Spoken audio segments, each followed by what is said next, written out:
여러분, 안녕하십니까. 중동에 전쟁이 터졌습니다. 이스라엘이 어제 새벽 3시쯤, 현지 시간으로 그렇습니다. 어, 한국 시간으로는 어제 아침 9시쯤, 그리고 이제 소식이 전해진 건 뭐 10시, 11시 이렇게 돼서 전해졌는데요. 이스라엘이 이 전투기를 몇 대를 동원했는지 정확한 숫자는 나오지 않습니다만, 상당히 많은 수의 전투기를 동원을 해서 이란의 주요 핵시설을 폭격을 했습니다. 이스라엘에서 이란까지는 약 1700km 지금 떨어져 있습니다. 중간에 직항로로만 계산을 했을 때 세 개 나라가 있습니다. 시리아, 요르단, 이라크. 이런 나라들의 성공을 지나야만 이제 이란에 도달하게 되는데요. 어떻게 보면 이란의 주요 뭐 정치, 군, 핵심 지도자들이 깊은 잠에 빠져 있는 그 시각, 새벽 2시, 3시 뭐 이때쯤 한밤중에 가장 깊은 한밤중이라고 할 수 있는 그 시각에 이스라엘 전투기들이 본격적으로 일어서는 사자들, 라이징 라이언이라는 이스라엘 그 창세기 성경 창세기에 보면은 이스라엘 12지파 중에 유다 지파의 상징 동물이 사자입니다. 그래서 이스라엘은 이제 이런저런 작전명에 사자 라이언이라는 말을 자주 쓰는데요. Nations of Lion 뭐 이런 말도 쓰기도 하고요. Rising Lion 전격 작전 세계사적으로 이런 성공적인 그런 작전이 있을까 싶을 만큼 뭐 비유가 적절한지는 모르겠으나마는 그 일본의 진주만 공습을 마치 떠오르게 할 만큼 아마 그 시각 이스라엘 전투기들이 이란 성공 전역을 아마 지배하고 있었을 것이다. 이렇게 볼 수 있는 겁니다. 그래서 이란군의 그 톱이 사망을 했습니다. 혁명수비대 총사령관하고 참모총장. 우리로 치면은 글쎄요 뭐라고 해야 될까요? 참모의장, 뭐 육군 참모총장, 수방사령관 뭐 이쯤에 해당되는 사람들이 다 사망을 했습니다. 이란 혁명수비대는 이란의 최정예 부대로 알려져 있는데 그 핵과학자 6명 그리고 핵심 군부 지휘자 70명, 10명 이상이 숨졌습니다. 사람 숫자가 중요한 게 아니고 70명 숫자도 물론 중요합니다만 이란의 국방, 안보, 군 이런 것들을 총 책임지고 있는 핵심 수뇌부가 몽땅 사망했다. 트럼프 미국 대통령이 그랬네요. 다음 공격은 훨씬 잔혹할 것이다. 미국이 축함 2척을 급파를 했습니다. 이란의 보복에 대비해서 이제 급파를 했다. 이렇게 볼 수가 있겠는데 여기서 한 가지 놀라운 점은 이스라엘은 나탄즈 같은 이 주요 핵 뭐 군사시설을 폭격을 했는데 핵시설도 손바닥 보듯이 보고 있었고 또 하나는 이 군 수뇌부가 어디에서 무엇을 하고 있는지 어떻게 알았길래 그걸 정확하게 정밀 타격하듯이 폭격을 해서 사망에 이르게 했는지 참 대단한 정보력이다.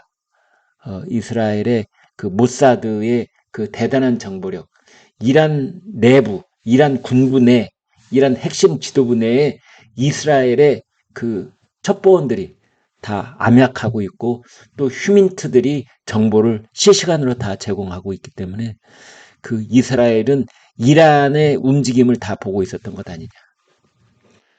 그런 얘기까지 나오고 있습니다. 이스라엘 군은 이렇게 밝혔습니다. 이란 핵 목표물 타격 1단계 완료했다. 그리고 트럼프 미국 대통령은 이번 공격이 아주 훌륭했다. 또 이렇게 말을 했습니다.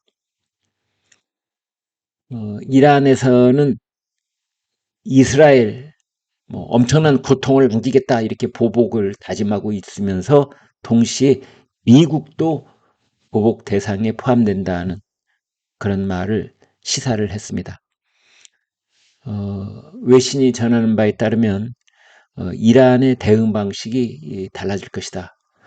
그 이란이 이스라엘 쪽으로 드론을 100대를 보내서 보복 공격에 나섰는데 이스라엘이 이스라엘 영공에 이 드론이 들어오기 전에 다 요격했다. 다 격추시켰다. 이스라엘은 이렇게 밝혔습니다. 그래서 이스라엘 영공으로 들어오거나 이스라엘 영토에 떨어진 이란 측의 드론기는 단 한 대도 없다. 100대 전부 다 떨어뜨렸다. 우리 그 독자들께서는 이런 반응을 많이 보이셨습니다. 이게 군대다. 이런 반응입니다. 말로만 떠드는 것이 아니라 실제 행동을 과감하고 신속하게 전개한 다음에 우리는 오늘 새벽에 이란의 핵을 파괴했다라고 발표하는 것. 작전이 끝난 다음에 뭐뭐를 완료했습니다. 적 핵시설을 완전 파괴시켰습니다. 이렇게 과거형으로 보도하는 것이 진짜 군대인 것이다. 앞으로 비슷한 일이 있으면은 상대편에 대해서 뭐 몇 배 보복을 하겠습니다. 이렇게 미래형으로 얘기하는 군대는 군대가 아닌 것이다. 저도 그런 얘기를 오래전에 해왔습니다. 가령 우리가 천안함이 침을 당했다. 연평도가 피격을 당했다 했을 때 우리 군 최고 수뇌부는 국민들한테 보고를 했대. 앞으로 원점 타격을 하겠습니다.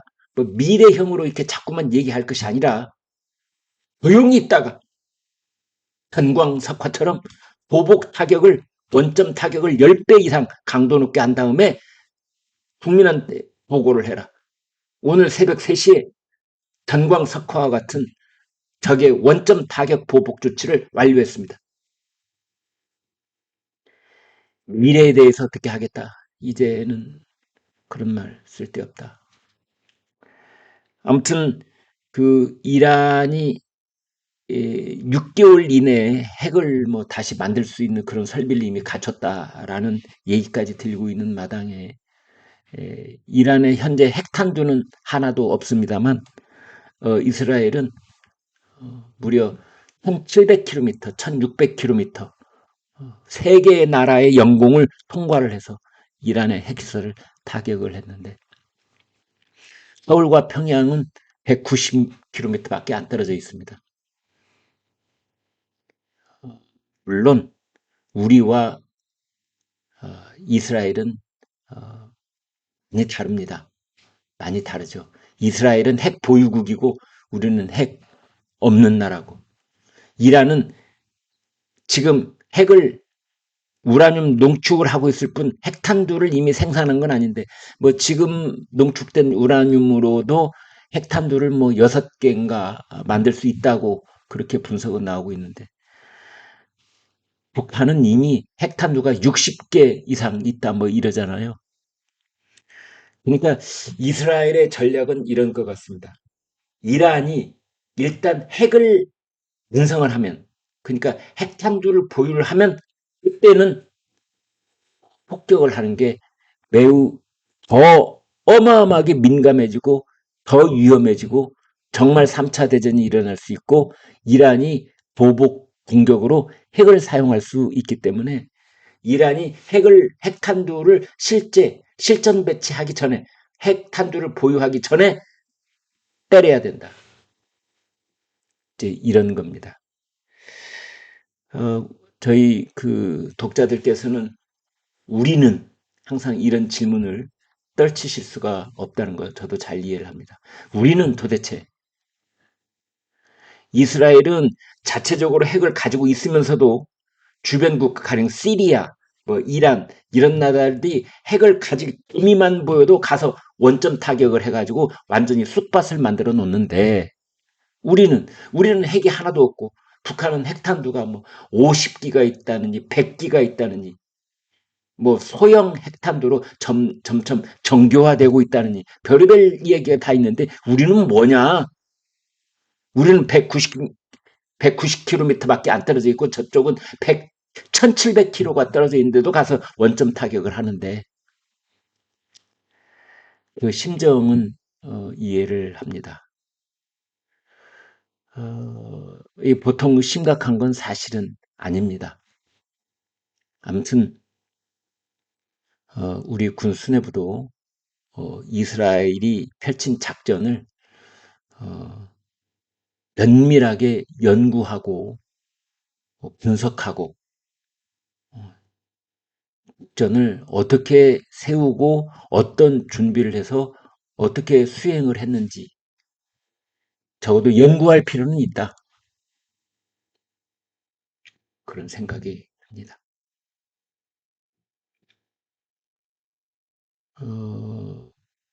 그 비슷한 시각에 어제 오전 10시부터 이재명 대통령은 재계 총수 5명, 경제단체장 5명, 총 우리나라 경제를 움직이는 최고의 그 지도자라고 할 수 있는 10명을 초청을 해서 용산 대통령실에서 뭐 간담회를 2시간 20분 동안 점심 도시락을 먹으면서 했다고 그래요.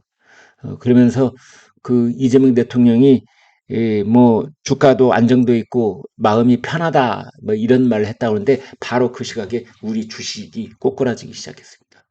공동 쇼크 때문에. 그런 걸 보면은 두 가지가 떠오릅니다. 뭐냐면 용산 대통령실 참모들은 대통령이 발언할 때 미리 좀 이런 일이 있으면 주가가 우리가 뭐 안정돼서 자랑하시는 말씀은 삼가하시는 게 좋을 것 같습니다. 라는 식으로 좀 그런 걸 미리 얘기를 해서 헛소리 안 하게 해야 된다. 어떤 대통령이 됐든 우파 대통령이 됐든 좌파 대통령이 됐든 뭐 우리나라 대통령인 건 맞지 않습니까? 그러면 창피 살 그런 발언을 해서는 안 된다. 이미 우리 주식시장은 중동 쇼크로 이 코스피 2,900이 무너지기 시작하고 국제 유가는 한때 10% 이상 급등을 하고 원화 가치도 급락을 하고 환율, 국제 유가, 주식 시장 다 막 흔들거리고 그러고 있는데 대통령이 이런 소식에 깜깜 무소식인 것처럼 세계 총수들 앞에서 스토리하고 있고 이런 상황이 벌어지면 안 되잖아요. 그다음에 또 하나는 대통령이 잘해서 주식이 올라가고 대통령이 헛소리하면 주식이 떨어지고 이런 영향은 사실은 미미하다. 이미 그 국내 경제, 국내 주식 이런 거는 어떤 대통령 한 사람이 이렇게 했다 저렇게 했다 여기에 크게 움직이기보다는 세계적인 흐름 속에 주식시장은 훨씬 더 많은 영향을 받고 있는 것이다 라는 점을 또 한 번 알 수가 있었습니다. 어제 이재명 대통령이 세계 총수들 만난 자리에서 경제 핵심은 기업이다. 규제를 과감하게 정리하겠다라는 말을 했다는데 제발 이 스테레오타입 고장난 녹음기처럼 반복되는 규제 과감하게 정리하겠다. 이 말 좀 신임 대통령들이 안 했으면 좋겠습니다.